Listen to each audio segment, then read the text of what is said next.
With over 20 years experience in the technology field, serving Fortune 500 and small companies alike, he holds 2 degrees and multiple certifications. Cybersecurity expert Will Nobles. Boy, has he had success in his life. Since I've started my company, I've dedicated myself in helping my clients protect the integrity of their data. The CEO of Vector Choice Technology Solutions. Please welcome Mr. Will Nobles. People don't get risk that's out there. Don't be careless with your technology. Your employees are your #1 security risk that you have. Someone clicks on a link, spreads across the network, and encrypts the data on that network. When we're sitting down with a client for the first time, one of the things we're looking at is what are they doing today to protect themselves against cyber attacks? Just because you're a small firm or you don't have a lot of money, don't think that someone's not trying to hack you. Everybody is vulnerable. Go into the dark web, look and see of your employees what passwords are out there. What we do is partner humanity with technology.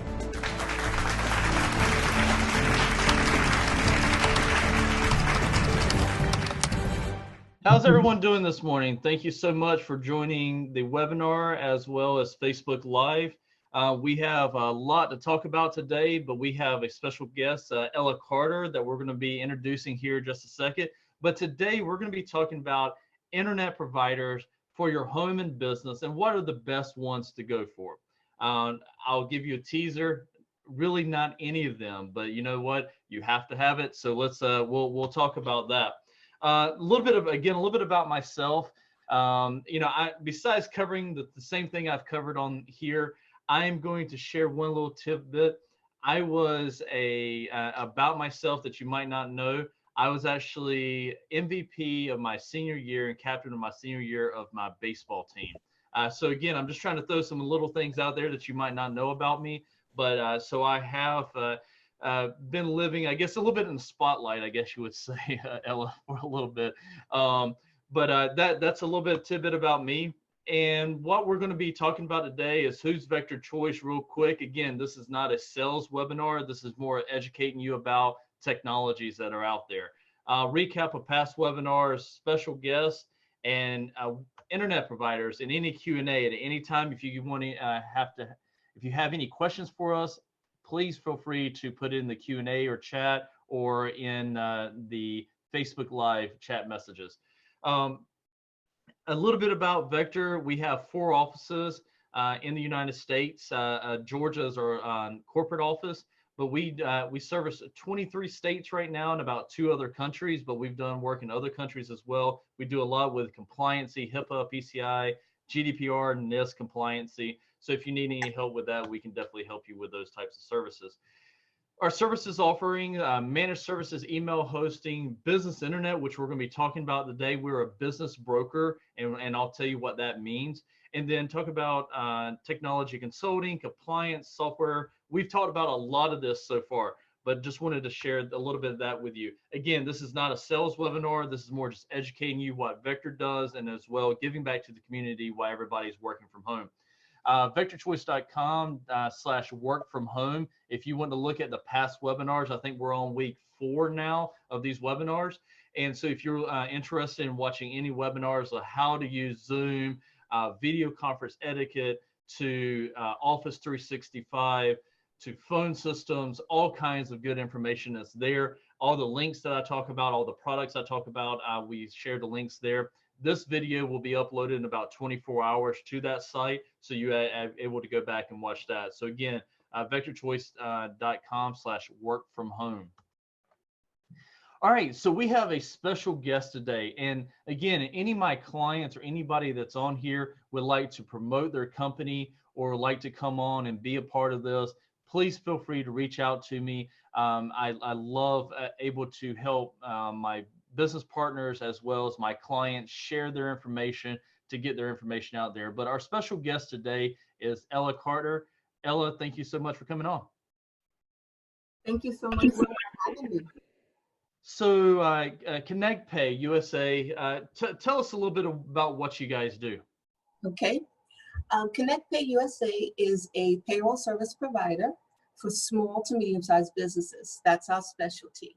Here in the Atlanta area, our local office is in Duluth, and this office was formerly Proactive Payroll, And we merged with Connect Pay last April 2019.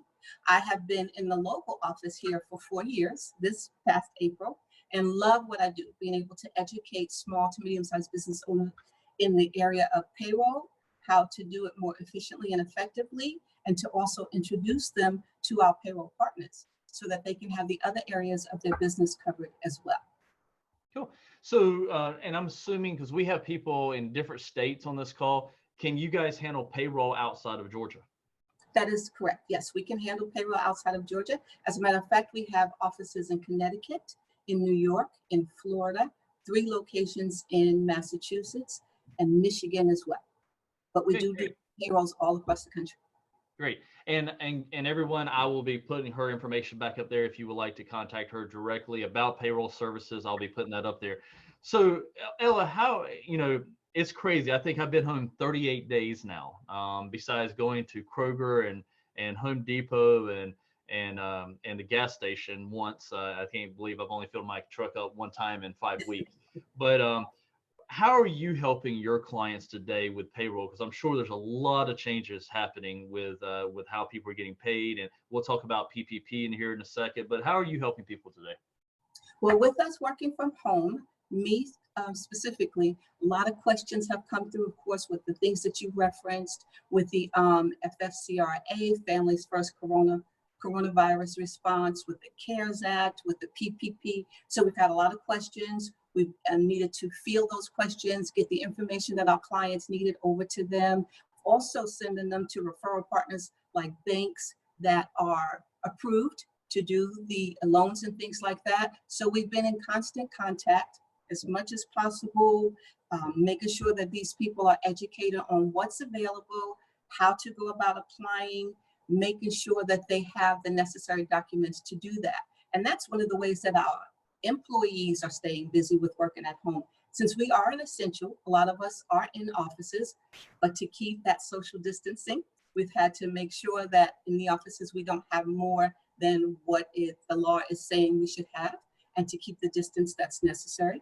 So we do have people in the offices as well as at home. And a big push has been for payroll information that they need to apply for these different stimulus programs that are available. So that's what we've been doing.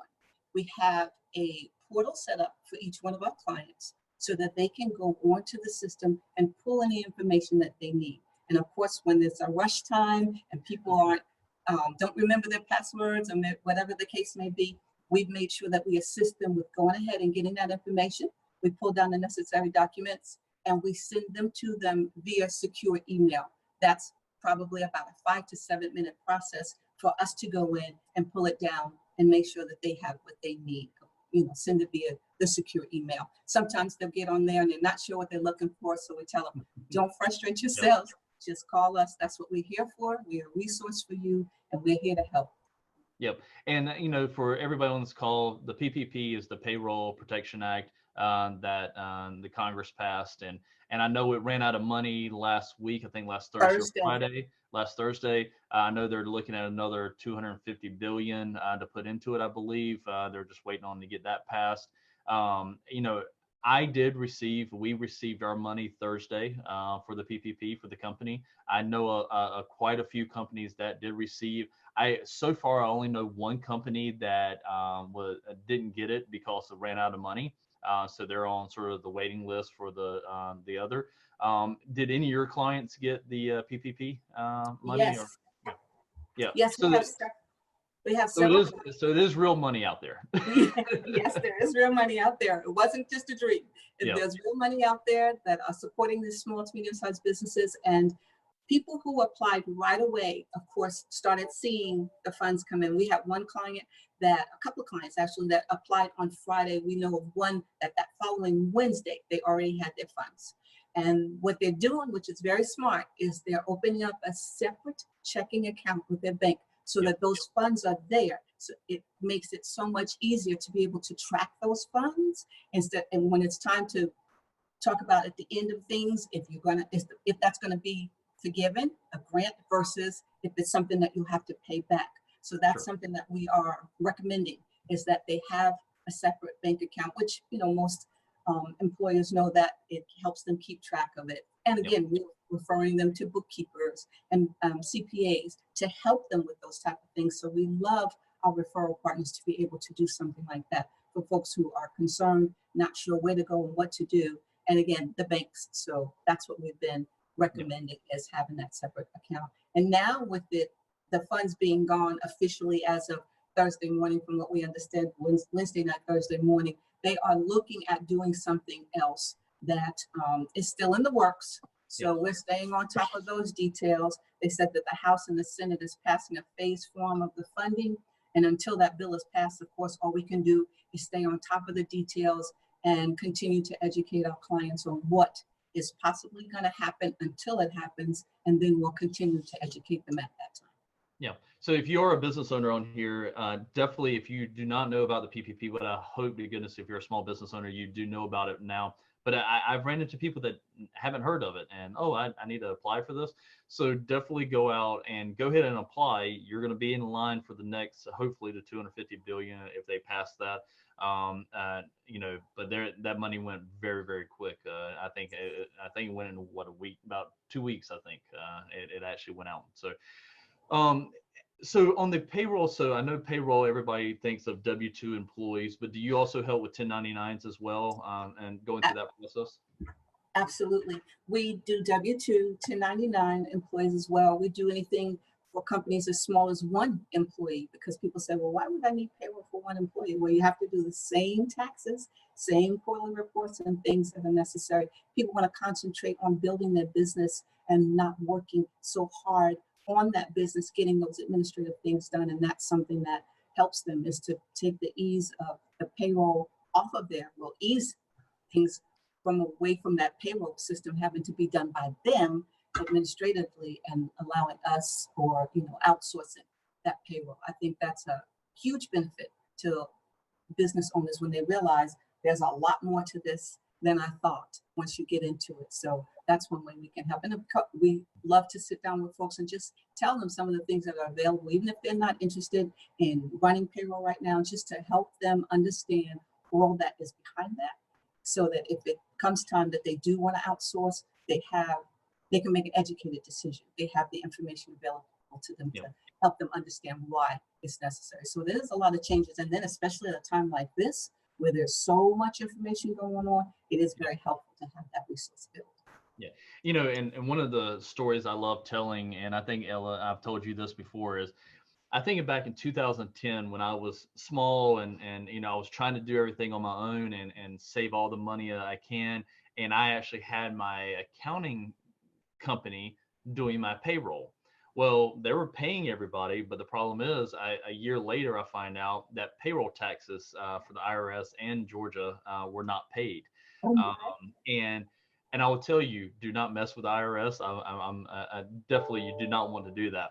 So, once we found out, because I switched accounting firms, and they were like, do you realize you did not pay payroll taxes for this year? And I'm like, no, I did not know that. And that's a bad, that's going to jail bad. So immediately we reached out, we paid Georgia off, and of course the IRS was like $100,000 and plus about $80,000 in penalties and fines on top of that. So long story short, it's all paid off now, and I'm good with IRS, I hope. But do not mess with them to make sure, and that's why we, from that day on, we switched to payroll company and left it because I'm not getting that situation again. So if you're trying to do your payroll yourself and you're a business owner, please reach out to Ella, because you do not want to get in the situation that I was in. It's a bad feeling when your accounting firm tells you you owe that type of money out of the blue. So Ella, how are you doing? How's it affecting you working from home? Because I know, I see you a lot around Georgia, around Atlanta area and stuff. But how is it affecting you working from home and sort of your coworkers? How are you guys dealing with everything? We are being very supportive to each other. It is different. Now, I've gone from being in operations department, where I actually did all the payrolls in the office, to being business development, to now being into sales. So I've had the different positions in the company and the different responsibilities of being in the office 90% of the time, or 99 actually percent of the time. So we're walking our client service reps through the different responsibilities as they're working from home. Of course, making sure things are very secure, which of course is your end of things, is making sure that no one can get into those systems, because it's very important to be able to protect our clients' information, those social security numbers that are out there, direct deposit information. So that's the biggest deal. As soon as we realized what was happening, our IT department jumped on everything to make sure those who needed to work from home had the most secure systems, so that we didn't have to be concerned about those type of things. And again, you continue to educate people. Don't click and open just anything. And now in these times, with so much information being made available to us, there's a lot coming at you, and people want to know and understand. So they are quick to want to open. And again, we hesitate. We caution our employees to make sure that you know where it's coming from, even if you have to call and check before you open something, because we don't want to open that door to the information being made available to possible hackers or anything like that. So being secure, working from home has been a priority, of course. Continuing to educate our our employees on things that are changing, staying up to date on all the information that's coming at us. That's what we've been working on. So we definitely have to stay in constant communication. And being an essential, I was going into the office a lot until just about a week or so ago. My concern was the people who were still being allowed in the building. And so my company said, look, we got you all set up to work from home, so you work from home as well. And then that way we can keep you safe and healthy, so that we can all continue to work. Yeah. Talking about clicking on emails, and this is outside of payroll, but, something that you brought up, be very careful. There's a lot of COVID-19 emails going out. I mean, I get bombarded, since it happened daily on it. Be careful what you click on, because it can be a phishing email. I'm not going to go into what a phishing email is. I actually covered that in a past webinar, but be careful what you're clicking on. Also, if you're not for sure, go to the website, type the website in that the website name. So I had a situation, not during the COVID-19, but probably about 2 years ago, that the payroll person in the company saved her password in Google Chrome. When it pops up and says save password, she saved it. But when you save that password, it saves it in clear text, meaning that a hacker can get in and they can get in into your information. They ended up getting into the payroll portal, changing the direct deposits for all the employees to one bank account, and literally took, I think it was like $76,000 of payroll that went straight to another banking account, and none of the employees got paid. So be very cautious about saving passwords, where you save those, and also phishing emails. If you guys want to know more about that, again, I covered a lot of that stuff in past webinars with LastPass for password protection and so forth. So just be very conscious, especially with people's payroll, because it's just as much as you as the business owner don't want to lose the money, your employees want to definitely make sure they get paid as well. So Ella, what are you seeing in the marketplace? There's been a ton of layoffs, I think, all over the place. Have you seen a lot of that from your clients, and sort of how are your clients handling the situation? What's changed, and what do you think is going to continue to change when it comes to payroll? Well, some of the things that we've seen, of course, is we've had our clients who have fitness centers, restaurants, things like that, especially if the restaurant isn't able to shift to curbside and to-go meals and things like that, which a lot of them have, thankfully, but they've still had to reduce their workforce for many of those restaurants. Our fitness centers, because they've had to close, switching to different things like live classes and things like that, so that they can still have some income coming in.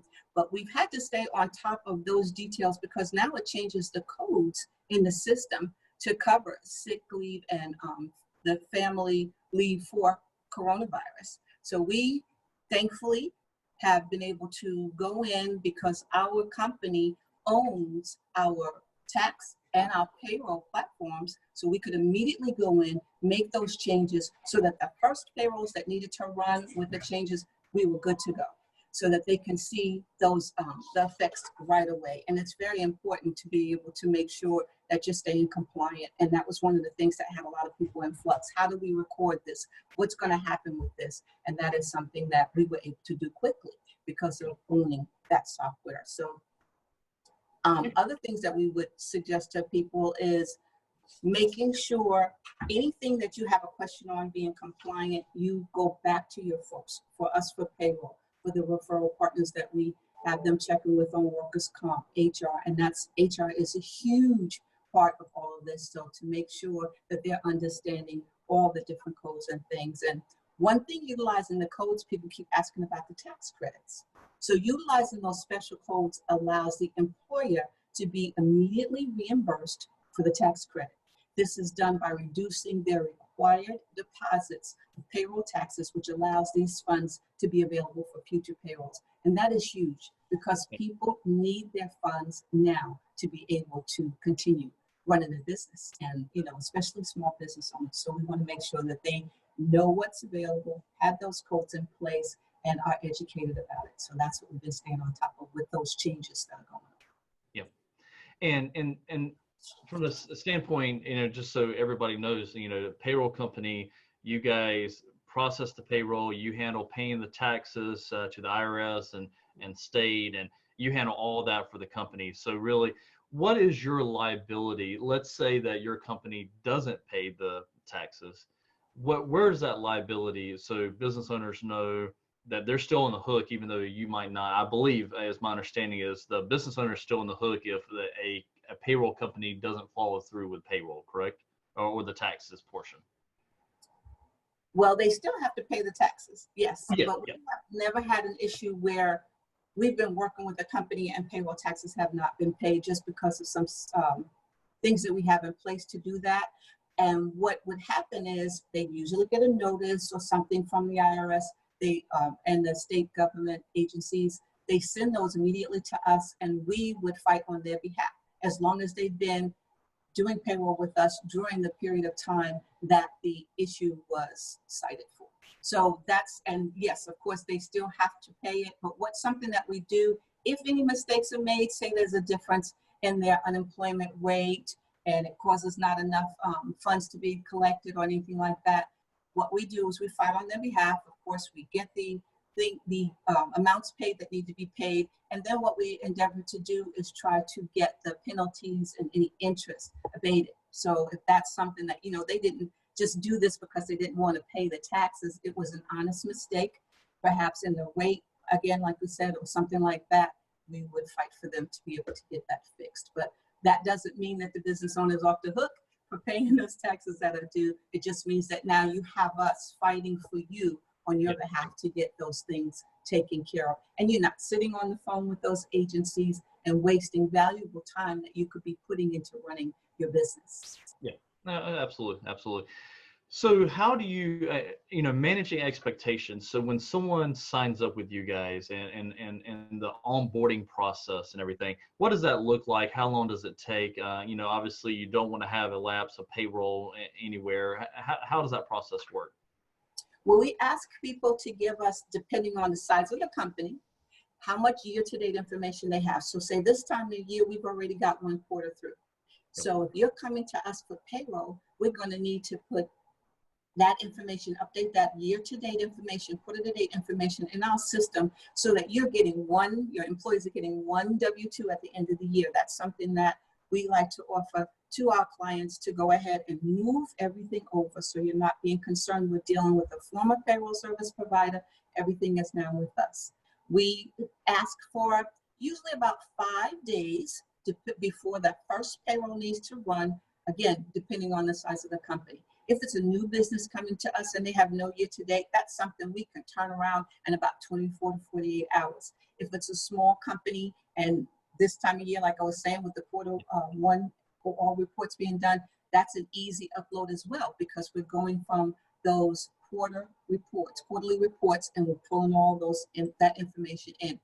Further you get into the quarter, of course, there's more information that needs to be uploaded. So we do ask for about a 5-day grace from the time that we get all of your paperwork in and your first pay date would be run. That's what we ask for. So we can do a pretty quick turnaround, but we do ask for time to be able to audit, all the information to make sure that everything matches all the reports and everything is good to go before we run that first payroll, because it's very important that those year-to-date figures are accurate. Okay, good, good. So pretty much there's no, anytime's a good time to switch payroll companies. If someone wants to switch a payroll company, anytime's, as long as you have your past information, that definitely helps. But anytime's it's completely fine, correct? Absolutely. Anytime is a good time to switch payrolls. It gets a little trickier toward the end of the year when you're talking about year end and quarter ends and things like that. Of course, we need to allow a little more time to make sure everything gets through, because then you are talking about a critical time period of a full year of information that needs to be accurate so that all of the quarterly reports are correct, W-2s, 1099 reports are correct, all of that. So, but anytime is a good time to switch. Some people say, oh, I'll just wait till, the beginning of a quarter and things like that. We understand, that's fine, but you can switch anytime because we will work with you to make sure that we have all the information we need. And the biggest deal is just getting us all of the reports and paperwork and things that we need to go forward so we can get signed up as a third-party administrator for the taxes and things that need to be done for each state and the federal agencies, so that we can make sure that that is a smooth transition. Okay, all right. Well, Ella, thank you so much. Anything else that you have to add that you can help, the audience out? And I'm going to bring Ella's information while she's adding that. But anything else that you have that you can recommend that we look forward or do with our payroll? Yes, thank you, Will. Just want to recommend to people that you have the best experts in each area that you need to run your business. In addition to us doing payroll, we ask for folks we recommend folks who are experts in the area of workers' comp, HR, bookkeepers, accountants, the benefits field, all of those areas, so that you have everything covered. Even if you don't think you need something right now or not interested in it, at least you have those people who are experts in their field to answer any questions for you so that you can continue to run your business most effectively. And then we do things like right now, with, again, not talking about a lot of selling because people just need information and they need resources, but we are offering 2 months of free payroll for new clients so that they can get on board and not have to be concerned about those expenses right now. We're also suggesting that people look at time clocks and things like that if they have hourly employees, because you'd be surprised how much money can be wasted or spent, not needed to be spent, on hourly employees who go run into overtime and things like that because they don't have good things in place to catch that overtime or the time outside of the regular pay period. So time clocks are very efficient to help with things like that. So those are some of the things that we suggest so that they can get help. And then we do a checklist, best practices checklist, with present clients as well as anyone who's looking at outsourcing their payroll, to help them with things that they want to make sure they have so that they can run their business the best. Great, great. Well, if you want to get that checklist over to Logan, I'll get her to upload it to the Work From Home website as well. Okay. Again, Ella Carter, everyone, Connect Pay, they're offering two months of free payroll services. So definitely reach out to her. Here's their information. They can do anywhere in the U.S. So feel free to reach out to her and ask her any questions about payroll. Ella, thank you so much. You're welcome to, if you want to cut your video off and your volume, and mute yourself. I'm going to go and continue on the internet portion. You can feel free to stay and hang out with us if you would like. But again, Ella, thank you so much for joining us. And Will, thank you so much for having me. I appreciate it. Have a great one. No problem. All right, guys. So let's talk about internet providers. There's so many different types of internet providers. There's so many issues that we have with our internet providers. But what are the top providers out there? What are the different types of internets that are out there? And so here today, I'm going to be explaining to you guys what the different types of internet, what it means, and I'm going to try to take all the technical terms and make it as simple as possible. Hope so. If you have any questions on this, feel free to reach out. Now, we are an internet broker, and I'm first to go into that. An internet broker means that we will reach out to your internet providers for you, so you're not getting calls from a whole bunch of internet providers. Comcast, Windstream, AT&T, You know, the list goes on. You could have, if you want to get 5, 6 quotes from 6 different internet providers, you're going to have to deal with 6 different salespeople from those. So you're going to get 6 different sales calls, 6 different quotes, and 6 different people aggravating you for their business. Internet broker, we're going to reach out and find the internet for your area, for your location. We're going to present that to you. We're going to present the terms of the contract, what bandwidth you're going to get, what services you're going to get, and we don't care which one you choose. Okay, we're not going to pressure you in one or the other. Okay, now how a broker works, we get paid monthly from the services. To, you know, be fully honest, we get paid monthly from the internet provider, from the broker, dealer, of the service that you pick. But it doesn't matter which one you pick, we still get paid no matter what. So we always present at least 3 to 5, and then we will tell you, narrow it down to 2 or 3, okay? We like you to pick your own provider. We will make recommendations, but we want you to pick your own provider because I cannot control, Vector Choice cannot control the service that they give you along the way. And unfortunately, they're all have their own issues. They're all huge companies. And if you talk to one person, I can go into an office and say, do not say the word Windstream in my office. Do not say AT&T in my office. You know, so the list goes on. So no one's ever happy with their internet provider, but the problem is we have to have it. So let me educate you guys about the different types of internet that's out there. So you have cable. Think about cable TV. The thick coax cable that you come into your house. That is what cable internet is. It's running off a coaxial cable. Okay, cable is also shared resource. Okay, now when you get into the business cable side of things, they say it's not shared. It's a fine line if it is or not. But if you're living in a residence in a subdivision, and you have cable, and you know, let's say you got 150 homes and 100 people have the same cable provider, you're going to see times a day that things are going to slow down, and your bandwidth is not going to be as great as what you paid for. That's because cable is shared. You're paying for what you get. Also with cable, you have what's called, in all of these services, you have upload and download speeds. Okay, when cable service providers, when they advertise their speeds, they're only advertising their download speed, not their upload. So you might see, you know, the XYZ carrier with 150 megs of bandwidth. Well, but that's download. Your upload might be 10 megs, okay? So be very careful and don't be fooled by cable, the marketing aspect of cable providers, because you're going to get the advertisement of download speeds and not upload speeds. And we'll get into conversation what download and upload speeds are. DSL, you know, that DSL came along right after the bing, bing, bing, bing, you know, the dial-up internet that we all had as kids. Well, at least the non-millennials on here.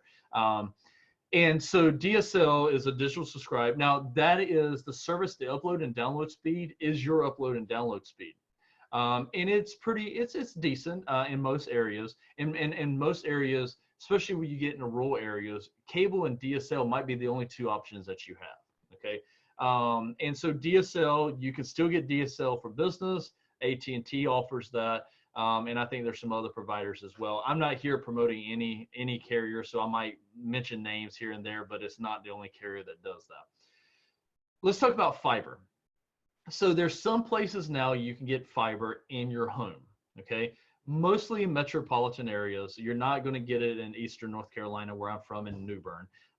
You might, in some places in the New Bern city limits, you might get fiber for personal, not business. Business is pretty much everywhere. But to your house, you're probably not going to get fiber. But fiber is a true upload and download speed. It's guaranteed. It's called a service level agreement that you will have with the carrier that you're dedicated. So if you're going to get 50 megs fiber, you're going to get 50 megs up and down, okay? And you're guaranteed that that upload and download speed from your provider. Wireless. Now, wireless is LT, LTE, it's 4G. There's some places have 5G wireless now, especially in the metro areas, have 5G wireless. But wireless, think about wireless as pinging off your phone or a wireless card or whatever. That is a form of internet.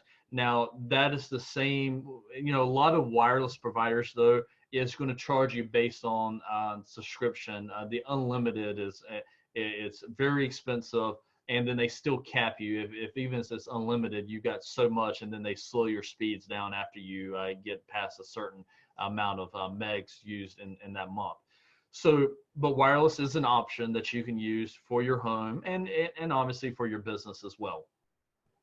Now, satellite. Satellite, people are like, oh, that's going to be super slow. Yes, satellite's probably going to be the slowest out of all of these today.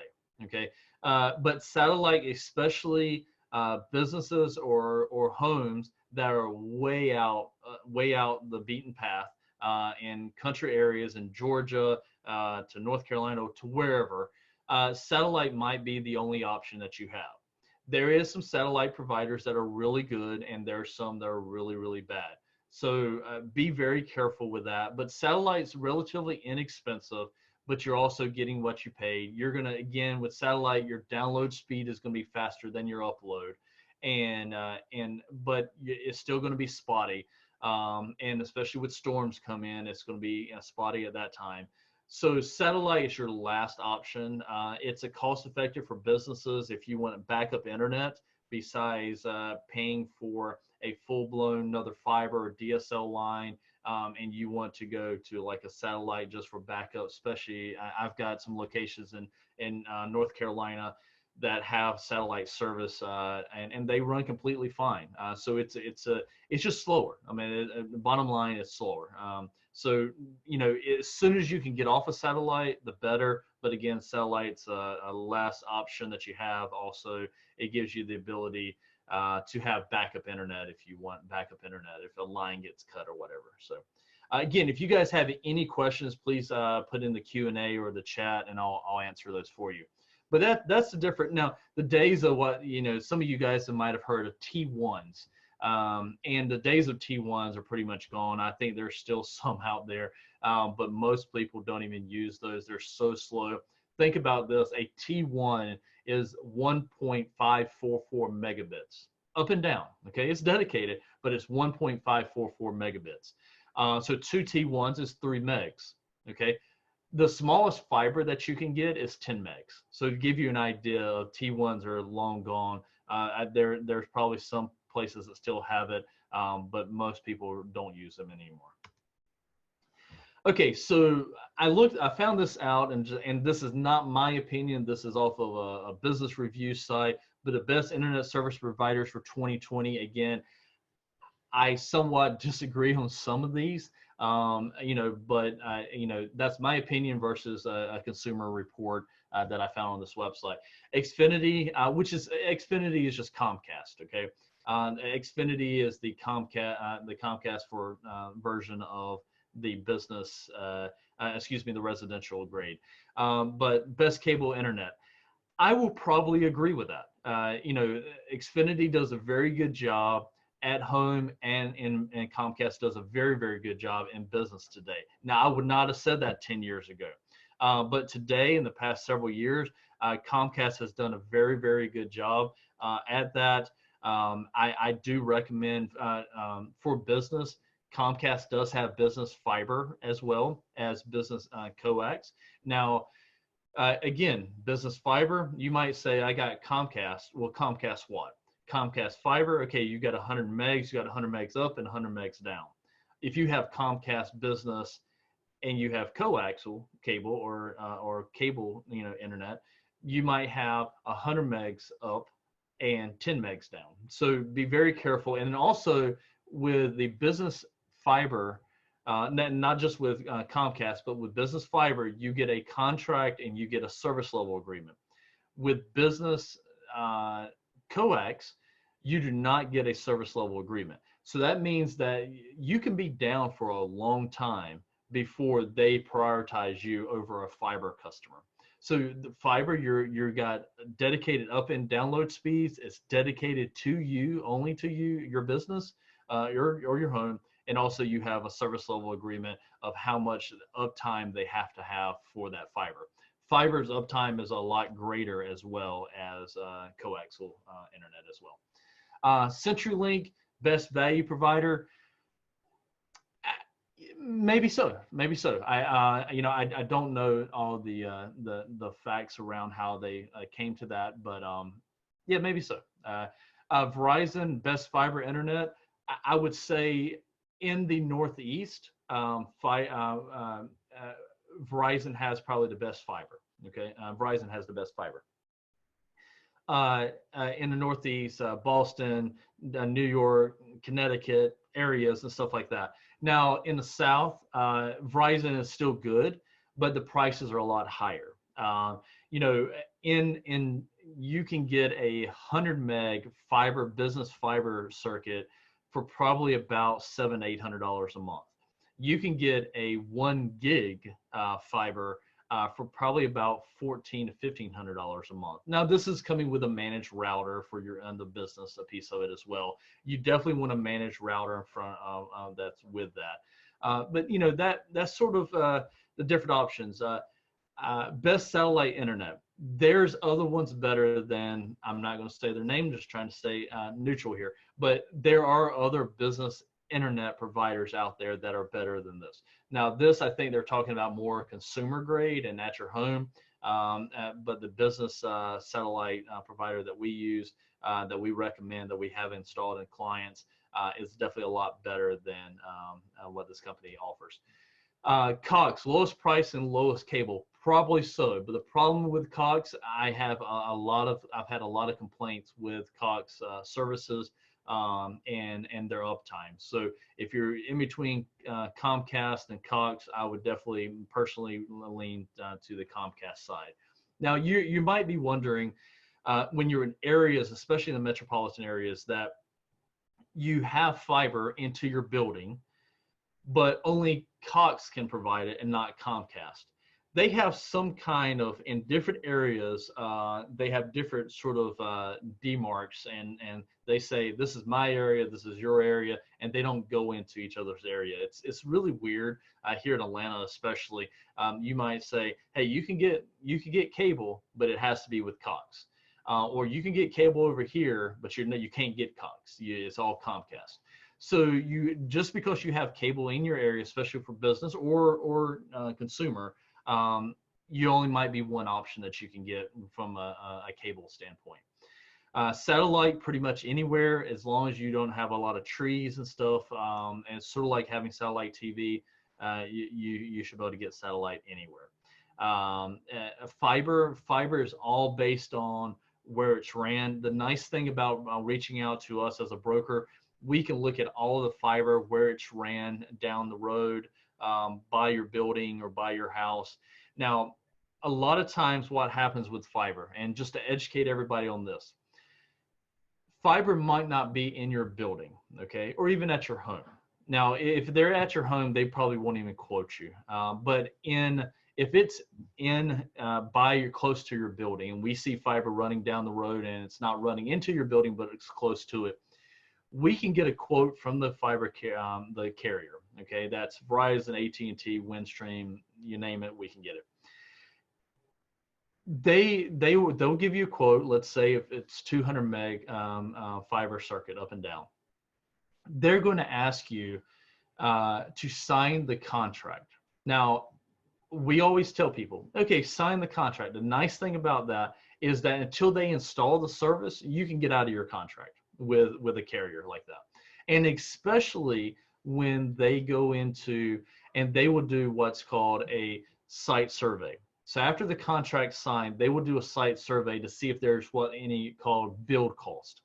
Now that build out cost, a lot of my customers say, well, I don't want to sign the contract until I know what the build out cost is. The problem is the carriers won't do the site survey until you sign the contract. So it's a double-edged sword. But just rest assured, if the build cost is too much, you can get out of that contract. So let's say that the build cost comes back, the engineer goes out and they do the build up, and the cost is $18,000. And I've seen it $100 and some thousand build out cost. But the average is probably $15,000 to $25,000 what they quote on what they call build out quote cost. And that's getting the fiber to your building, running the fiber under the ground and all that good stuff. Now, at times they will eat that cost. Okay. And when they say, well, how do you know if they're going to eat the cost or not? It's all about them. Okay. If they know they can extend fiber into a building and then they will potentially be able to get other customers on that fiber, then they will eat that build out cost. Okay.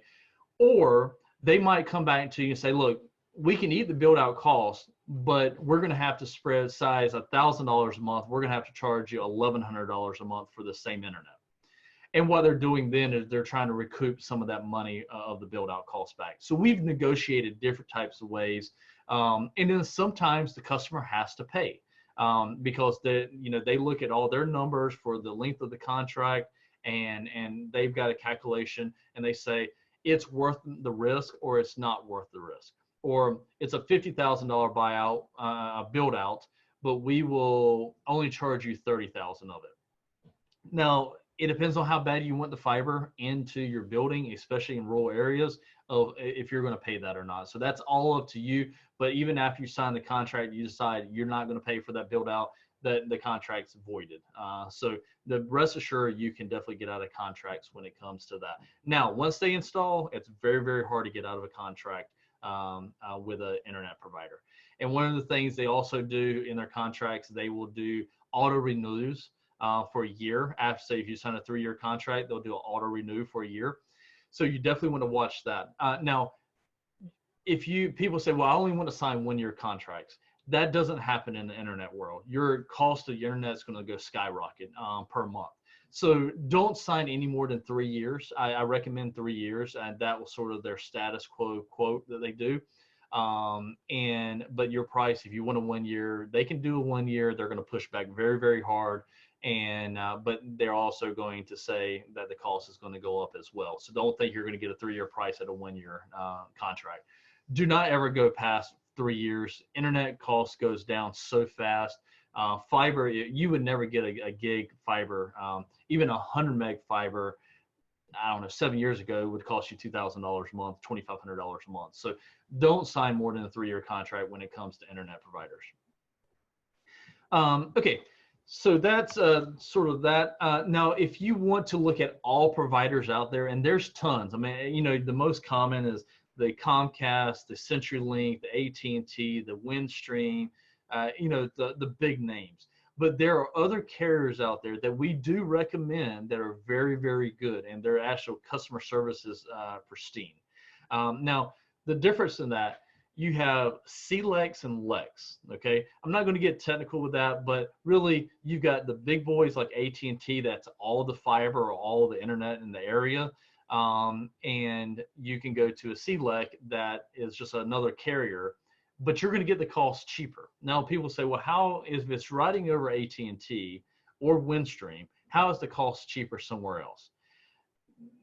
All I can tell you is that they buy bundle services and guarantee rates per year from the carrier, the LEC, and they can actually give it to you a lot cheaper. So a lot of times you can get a quote from fiber from AT&T that's like $1,500 for 100 megs, and you'll get it from someone else that's $800-900.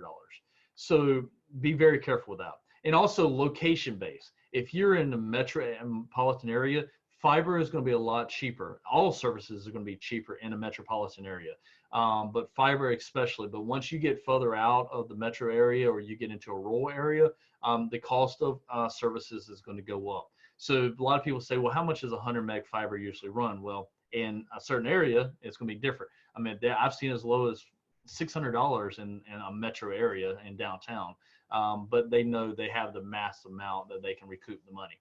So again, you can go to that website to see all providers. And then internet providers. So this cable internet TV website, I'm going to flip over to that real fast. Give me 1 second and I'll do that.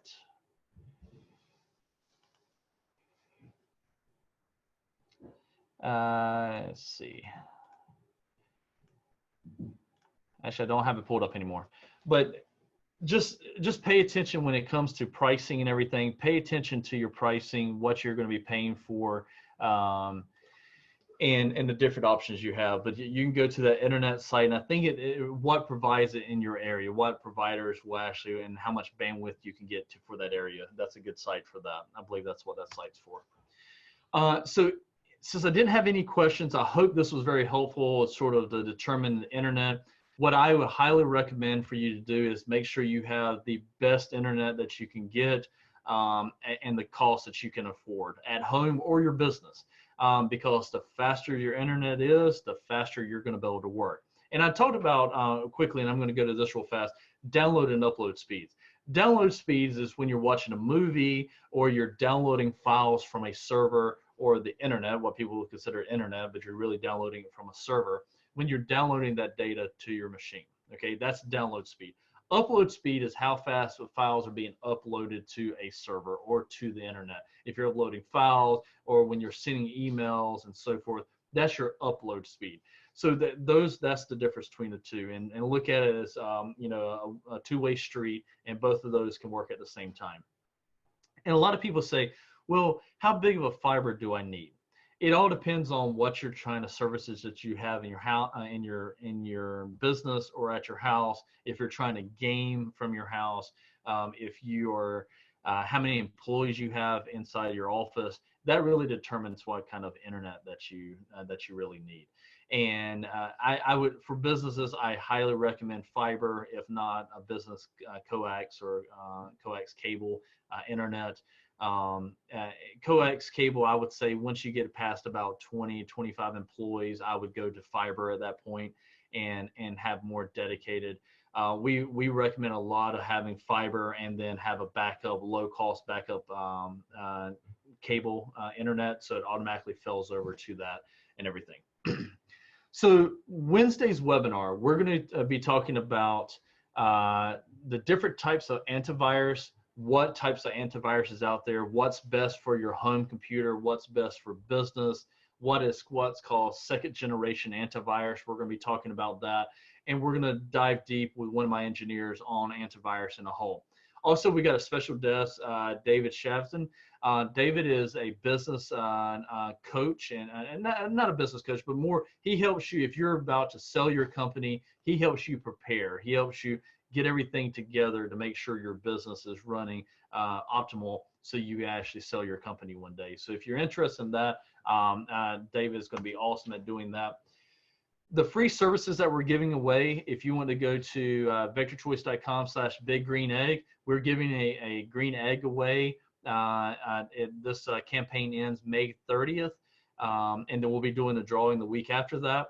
And really what we're doing there is it's a referral campaign. If you've got a business that you want to refer to us, we're going to put you in a drawing for that. And as long as you refer the business to us, that's all we need. Work from home. The free home piece. If you're a client of ours and you would like to have your employees' personal computers protected, if they're using that to access your network, we're giving 60 days free of the backup, antivirus, and our monitoring agent for that machine. And then also new clients sign-ups. If you are a new client and you sign up with us, no matter what size you are or how small you are, we're giving the first 60 days away so your first 2 months of services are going to be free if you sign up for us. If you have any questions at all, you can reach me at wnobles@vectorchoice.com or call us at 678-701-0210. Thank you so much for being on today. I know I feel drained. It's after the weekend. It's Monday. I'm trying to get regenerated here. But please stay safe, continue staying home, stay healthy. God bless, and thank you so much. And you guys have a wonderful week.